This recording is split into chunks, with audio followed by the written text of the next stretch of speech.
Hello every one, welcome. നമ്മൾ പലപ്പോഴും ജീവിതത്തിന്റെ ഓട്ടത്തിൽ വിട്ടുപോകുന്ന ഒരു കാര്യമുണ്ട്, നമ്മളെ തന്നെ സ്നേഹിക്കാൻ. പലപ്പോഴും ബിസി സ്കെഡ്യൂളില് നമ്മൾ നമുക്ക് വേണ്ടി സമയം കണ്ടെത്താൻ ശ്രമിക്കാറില്ല. അല്ലെങ്കിൽ നമുക്ക് വേണ്ടി നമ്മൾ സമയം കണ്ടെത്തുമ്പോൾ നമ്മുടെ ലൈഫ് ഒത്തിരി റെസ്പോണ്ട് ചെയ്തു തുടങ്ങും ഇൻ എ പോസിറ്റീവ് വേ.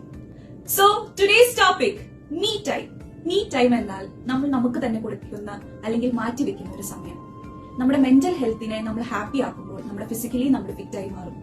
അപ്പൊ നമ്മുടെ മീ ടൈം എങ്ങനെയാണ്, ഏതൊക്കെ രീതിയിൽ നമുക്ക് സ്വയം നമുക്ക് വേണ്ടി സമയം കണ്ടെത്താം എന്നൊന്ന് നോക്കിയാലോ. ആദ്യം തന്നെ ഒരു മോർണിംഗ് കാമായിട്ട് സ്റ്റാർട്ട് ചെയ്യുക. അത് ദൈവത്തിനോട് നന്ദി പറഞ്ഞ് ഒരു എക്സ്ട്രാ ഡേയും കൂടി തന്നതിന് ഗ്രാറ്റിറ്റ്യൂഡ് പറഞ്ഞ് നമുക്ക് സ്റ്റാർട്ട് ചെയ്യാം. നമ്മളെക്കാൾ നന്നായി മറ്റാർക്കും ഈ ഭൂമിയിൽ നമ്മളെ സ്നേഹിക്കാൻ സാധിക്കില്ല. അടുത്ത ഇമ്പോർട്ടൻറ്റ് ഫാക്ടറാണ് വാട്ടർ, ഹൈഡ്രേഷൻ. അതെപ്പോഴും ശ്രദ്ധിക്കുക.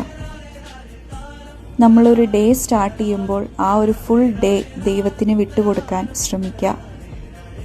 നമുക്ക് തന്നെ നമ്മുടെ ദിവസം പ്രൊഡക്റ്റീവായിട്ട് നോക്കിക്കണ്ടാലോ. ഫസ്റ്റ് തന്നെ മൂവ്മെൻ്റ് ആണ് ഏറ്റവും important. Body movements very important ആണ്. എക്സസൈസുകൾ ചെയ്യാൻ ശ്രമിക്കുക. അത് നമ്മുടെ ബ്ലഡിനെ സർക്കുലേറ്റ് ചെയ്യുകയും അതുപോലെ തന്നെ നമ്മളെ കുറച്ചും കൂടി എനർജി ഉള്ളവരാക്കി മാറ്റുകയും ചെയ്യും. നമ്മുടെ രാവിലെയുള്ള ടയേർഡ്നെസ്സും നമ്മുടെ ആ ഒരു ഡിസിനെസ്സും ഒക്കെ ഇങ്ങനെയുള്ള എക്സസൈസുകൾ കൊണ്ട് മാറ്റാൻ സാധിക്കും.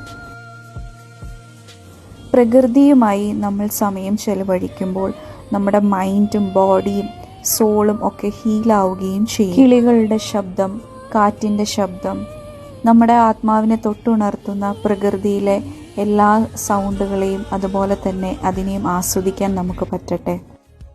ഒരു ചായക്കപ്പ് കയ്യിൽ പിടിച്ച് ജനാലിനരികിലിരുന്ന് സ്വന്തമായ കുറച്ച് നിമിഷങ്ങൾ നമുക്ക് സ്വന്തമാക്കാം.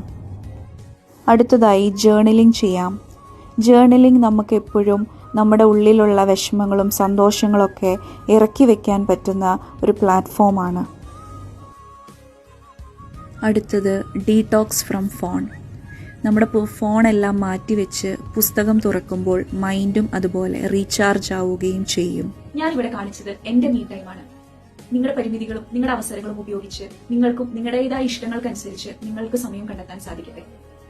നാളെ ഒരിക്കൽ നമ്മൾ നമുക്ക് വേണ്ടി ജീവിച്ചില്ലല്ലോ എന്ന് നമുക്ക് തോന്നരുത്. നമ്മൾ നമുക്ക് വേണ്ടി സമയം കണ്ടെത്തുമ്പോൾ, സമയം മാറ്റിവെക്കുമ്പോൾ നമ്മളും ഹാപ്പി ആവും, നമ്മുടെ ബോഡിയും ഹെൽത്തി ആവും. Eat smart, leave bright.